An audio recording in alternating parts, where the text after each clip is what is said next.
इंदौर में रिश्तों को तार तार कर देने वाली एक घटना सामने आई है, जिसमें अपनी मामी के प्यार में पागल भांजे ने योजनाबद्ध तरीके से मामी और अपने दोस्तों के साथ मिलकर अपने मामा को मौत के घाट उतार दिया। इसके बाद पुलिस ने इस पूरे मामले को गंभीरता से लेते हुए 12 घंटे के अंदर ही इस अंधे कत्ल का पर्दाफाश करते हुए हत्या में शामिल 6 आरोपियों को गिरफ्तार कर लिया। बताया गया है कि इंदौर की द्वारकापुरी थाना क्षेत्र में हुए हत्याकांड का पुलिस ने 12 घंटे के अंदर पर्दाफाश करते हुए 6 आरोपी को गिरफ्तार कर लिया है। मृतक की पत्नी और भांजे ने हत्या की साजिश कर मामा की हत्या कर दी थी।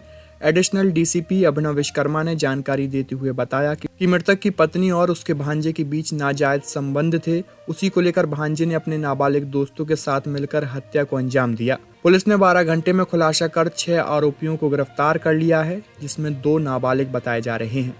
मृतक के घर में ही पत्नी और भांजे ने तकिए से मुंह दबाकर मामा की हत्या कर दी थी और लाश को ले जाकर नाले के किनारे फेंक दिया था, ताकि पुलिस को पूरे मामला एक्सीडेंट का लगे।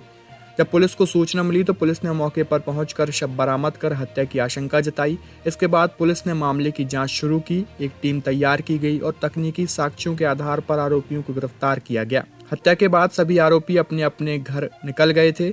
दूसरे दिन खाटू श्याम जाने वाले थे। उसके पहले ही पुलिस ने सभी आरोपियों को गिरफ्तार कर लिया। फिलहाल पुलिस अब पूरे मामले में पत्नी से पूछताछ कर रही है, ताकि और भी साक्ष्य जुटा सके। कल दिनांक को विदुर नगर थाना क्षेत्र द्वारकापुरी में एक अज्ञात व्यक्ति की डेड बॉडी की सूचना प्राप्त हुई थी, जिसको उसके परिवारजन एमवाई में लेके गए थे। वहाँ से उसकी मृत्यु की सूचना आई। उसके बाद में थाने की पुलिस ने जाके वहाँ पर तस्दीक करी और जो मृतक था उसकी पहचान होने के बाद में आसपास के जो लोग मौजूद थे उनसे पूछताछ करी और जो घटनाक्रम से संबंधित तथ्य थे उनके बारे में जांच पड़ताल करी गई, जिससे ये चीज़ सामने आई कि ये व्यक्ति जो है उसकी पत्नी के द्वारा बताया गया कि रात को लगभग 11:30 बजे कचरा फेंकने के लिए घर से निकला था और उसके बाद से लौटा नहीं है। उसकी पत्नी ने यह भी बताया कि लगभग सुबह 4:30 बजे के बाद से वो लगातार अपने पति को ढूंढने का प्रयास कर रही है, कॉल कर रही है, परंतु उसका फ़ोन कोई उठा नहीं रहा है। जिसके बाद उसने अपने भाई को और अपने भतीजे को, अपने भांजे को उनको ढूंढने के लिए फ़ोन किया और बताया। इसी क्रम में उनके भतीजे के द्वारा, उनके भाई के द्वारा अहिर खेड़ी के पास में एक पुलिया बनी हुई है, वहाँ पर उनकी गाड़ी और उनकी डेड बॉडी मिली, जिसके बाद पुलिस के पास में सूचना आई। तो प्रथम दृष्टया यह सामने समझ में आ रहा था कि ये शायद एक्सीडेंट का मामला हो सकता है और शव का पोस्टमार्टम के लिए एमवाई लेके जाया गया और वहाँ पर उसका पोस्टमार्टम किया गया। परंतु गाड़ी में किसी भी प्रकार की चोट ना होना और जो घटना स्थल था वहाँ पर एक्सीडेंट के पर्याप्त साक्ष्य न उपस्थित होने पर एक संदेह उत्पन्न हुआ था, जिसके आधार पर आगे विवेचना बढ़ाई गई। इस पे जो फरियादी था, जो मृतक था, उनके फ़ोन रिकॉर्ड्स को चेक किया गया।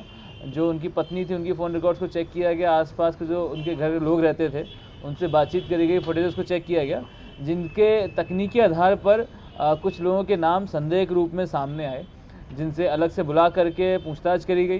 पूछताछ के दौरान उनसे जब उनको तकनीकी साक्ष्यों से सामना कराया गया, तब ये चीज़ का खुलासा हो पाया कि असल में ये एक एक्सीडेंट ना हो करके एक षड्यंत्र रचकर हत्या की साजिश थी, जिसका खुलासा किया गया।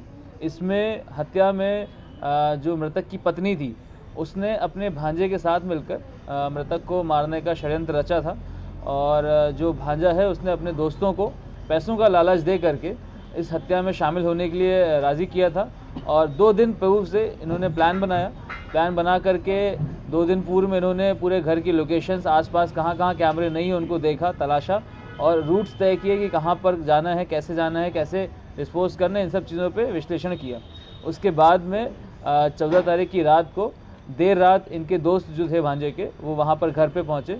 उनकी मामी की मदद से सभी लोग घर के अंदर घुसते हैं और उसके बाद में जो मृतक है, जो कि उस समय नशे में थे और सो रहे थे, उनका मुंह दबा करके एक कपड़े से उनके सिर पर एक बड़े से पत्थर से वार किया गया, जिसके बाद उनकी मृत्यु हुई।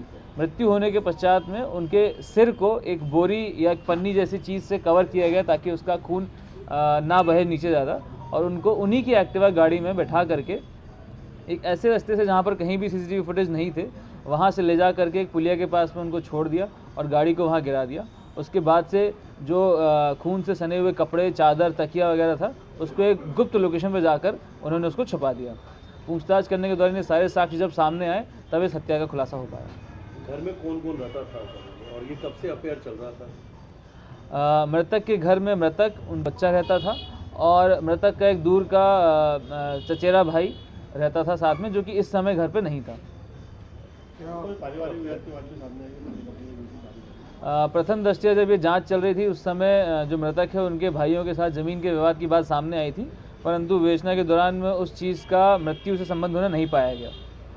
तो क्या सर शादी वादी करने वाले थे क्या ये भांजा और मामी? क्या आगे का क्या प्लानिंग थी?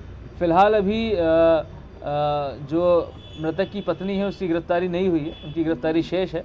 जो भांजा है उसकी गिरफ्तारी की गई है। उनसे पूछताछ में बात सामने आई है कि मृतक के द्वारा अपनी पत्नी को लगातार मारपीट की जाती थी और अत्यधिक शराब पीने के कारण पत्नी उनसे परेशान थी, जिसके कारण उन्होंने भांजे के साथ मिलकर ये षड्यंत्र रचा।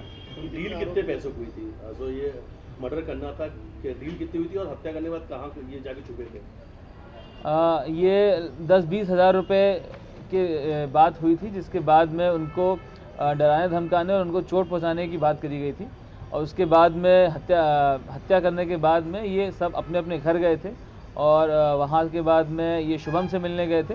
देन उसके बाद में जब ये यहाँ से भागने की फिराक में थे, ये यहाँ से खाटू श्याम भागने की फिराक में थे, तब उनको पुलिस ने धर दबोचा और उनसे पूछताछ में ये बात को खुलासा किया। कितने आरोपी गिरफ्तार हुए हैं और हत्या का जो आपने सब खुलासा किया, सबसे बड़ा क्लू क्या रहा इसमें?